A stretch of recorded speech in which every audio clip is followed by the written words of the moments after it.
Upon the death of Abu Talib, another of Muhammad's uncles, Abu Lahab, became the leader of the Hashim clan, a man who was hostile towards the Prophet and his message, and withdrew the protection that Abu Talib had previously maintained. Muhammad and his followers were now at the mercy of the Quraysh. Muhammad was desperate to come to terms with the Quraysh and reach a compromise to protect his family, friends and followers, whereupon he received another revelation. This divine diktat from Jibreel confirmed the existence of 3 Arabian goddesses, said to be the daughters of Muhammad's god. This revelation was met with widespread approval from the Quraysh, who honoured Muhammad for his change of heart. The Prophet was riddled by doubt, however, as he was unable to square this new message of henotheism with the old message of monotheism, a puzzle that caused him much grief. His angst was allayed and his conundrum cleared when he received another revelation from Jibreel, explaining that the previous revelation pertaining to the daughters of God had in fact been interpolated and corrupted by Shaitan, and that the message of pure monotheism remained. Muhammad immediately rescinded his previous statements concerning the goddesses, and again earned the enmity and contempt of the Meccan populace.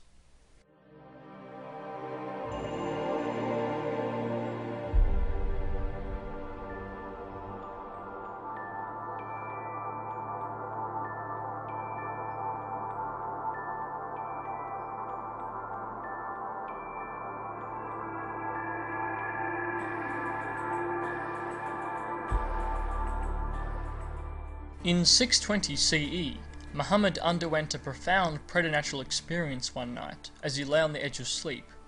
As he dozed in the darkness, Jibreel appeared to Muhammad and disemboweled him, washing his gizzards with holy water before resealing his abdomen. The angel then led Muhammad to a magical Babylonian Lamassu, a sphinx with the body of an equine instead of a feline, known as El Buraq. The Buraq flew Muhammad to the holy city of Jerusalem, where he communed and prayed with Abraham, Moses, Jesus, and various other messengers of God, before ascending up to heaven with Jibreel.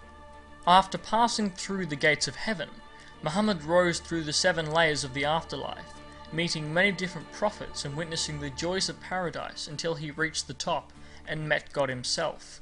After debating with God, with input from Moses, about the number of prayers a believer should engage in every day, they settled upon the number 5, and Muhammad returned to Mecca.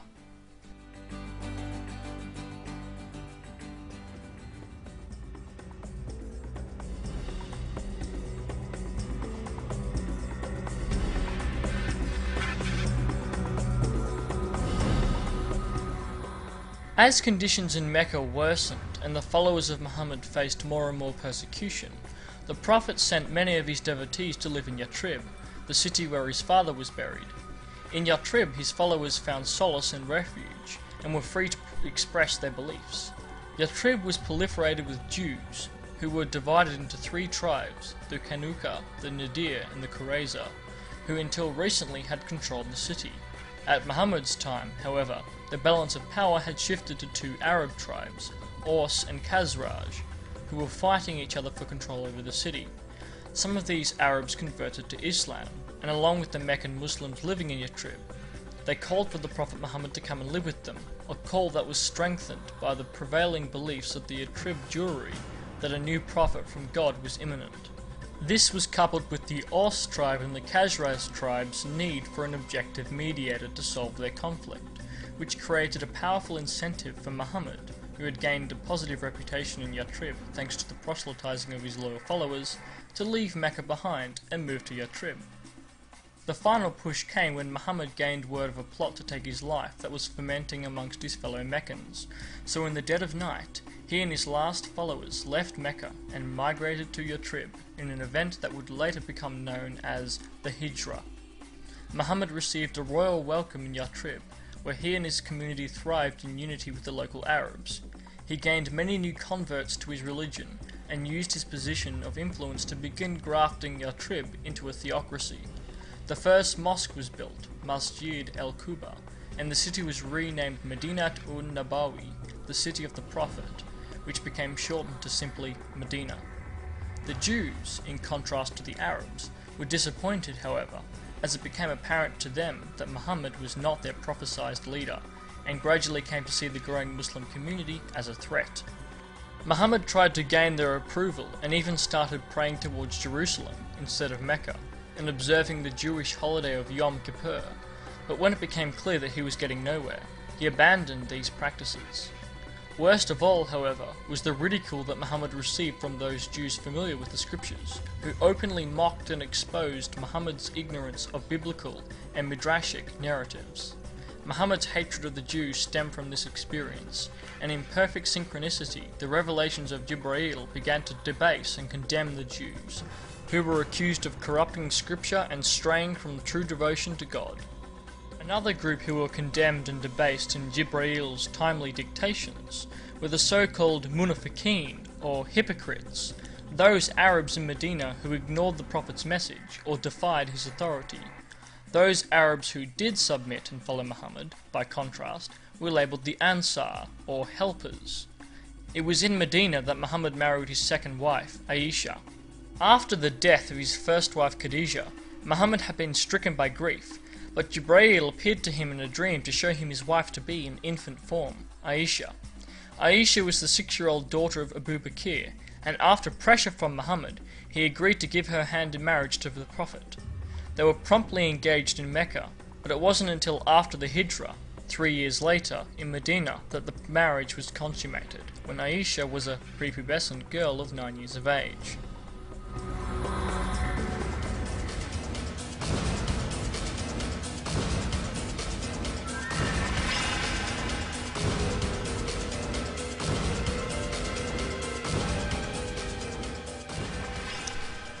In 623 CE, Muhammad, buoyed by the divine sanctions as dictated by Jibreel, began to launch raids on Meccan caravans without any initial success. The first successful and memorable foray was the Nakhla raid, in which Muhammad's men attacked a Meccan caravan during the month of Rajab. The month of Rajab was sacred to all Arabs, including Muhammad's followers, and during this time no violence or warfare was to be committed.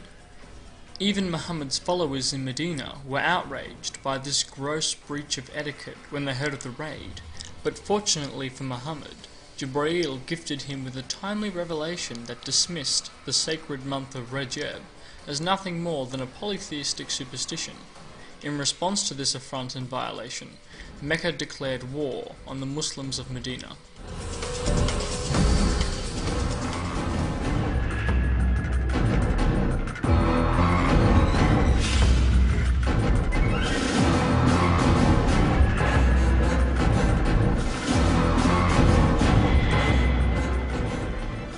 The first real conflict between these two forces was the Battle of Badr in 624 CE, wherein the followers of Muhammad, buoyed by revelations declaring a divine backing for the believers, defeated a much larger Qurayshi army that was sent from Mecca to subdue them. The Prophet and his forces had been pursuing a Meccan caravan, but in doing so they incurred the wrath of the Quraysh, who sent an army to destroy them. Muhammad and his forces caught wind of this army and established their defence at a place known as Badr, where they were able to successfully fend off the larger army sent to crush them. Muhammad and his followers took their victory to be God-given, and a sign proving the truth of Islam, and gained much in the way of booty from the bodies of the slain. It was here that Jibreel revealed God's wish for Muhammad to receive 1/5 of all spoils obtained in war. As for those Quraysh who had been taken captive, Muhammad exacted a cruel revenge for the oppression he had received in Mecca, murdering many of them without mercy. Soon after the Battle of Badr, Muhammad married the widowed daughter of Omar ibn al-Khattab, Hafsa bint Omar, and another widow by the name of Zainab bint Khuzaymah, who grew ill and died sometime afterwards. At this time he had 3 wives, excluding the dead Zainab: Hafsa, child Aisha, and also an elderly woman named Sauda bin Sama, who he had married soon after the Hijrah.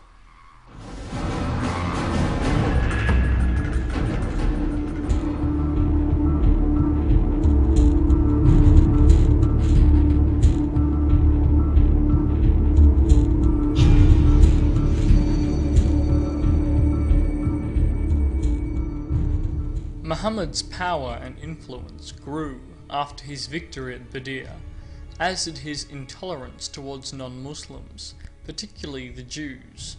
Clouting his newfound authority, Muhammad authorized and commanded his followers to silence his most prominent critics. The first was Abu Afak, an elderly Jew who had written satirical poetry concerning the Prophet, and was subsequently stabbed to death. The next victim of Muhammad's pride was a Jewess by the name of Asma bint Marwan, who had also mocked and criticized the Prophet in her poetry. She was stabbed to death by a Muslim whilst asleep with her baby child, an action that Muhammad applauded. Another notable critic of Muhammad was Ka'b ibn al-Ashraf, also a Jew, who was dismayed when he heard of Muhammad's killing of 2 noble Qurayshi men during the Battle of Badr, and in response began to write erotic poetry about Muslim women. In retaliation, Muhammad had him murdered. Muhammad didn't just limit his scope to just Jewish individuals, however. Shortly after the assassinations, he turned upon the Jewish Kunaika tribe, who had defied his authority when he had initially attempted to impose it upon them, using his revelations. Shortly afterwards, a Kunuka man played a prank on a Muslim woman that resulted in her being stripped naked in public, whereupon a Muslim attacked and murdered the Jew. The victim's friends and family slew the Muslim in retaliation, a situation that Muhammad seized upon and used to subdue the Kunuka. He held the entire Jewish tribe responsible for the situation and threatened to slay them all if they didn't convert to Islam. The Kunuka defied Muhammad and barricaded themselves into their section of the city, but he cut off their water supply and besieged them until they surrendered. He intended to murder them all for their defiance, but the leader of the Arab Khazraj tribe, Abdullah ibn Ubay ibn Salul, whom the Jewish Kunaika tribe had supported previously, grabbed Muhammad by his collar and intimidated the Prophet into sparing their lives. For this, Abdullah was labelled the leader of the Munafiqeen, hypocrites, in Muhammad's revelations, but the Kunuka tribe was allowed to leave Medina alive and travelled north to Syria.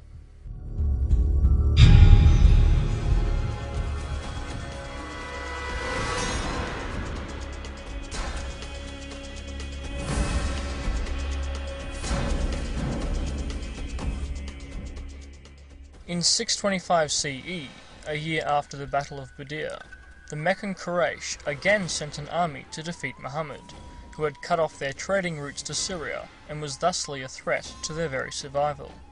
When Muhammad and his followers went to meet the Meccan military, the forces of Abdullah ibn Ubay, the so-called chief of the hypocrites, withdrew from Muhammad's army in protest to Muhammad not heeding Abdullah's advice concerning the imminent conflict. After producing damning revelations in response, which further attacked the hypocrites, Muhammad and his army proceeded onwards to meet the Meccans near a mountain called Uhud. At first Muhammad's forces were victorious, but the battle turned and the Muslims were routed. Muhammad barely escaped with his life and fled with his companions up the mountain. The Quraysh returned to Mecca victorious, whilst Muhammad and his followers fled back to Medina.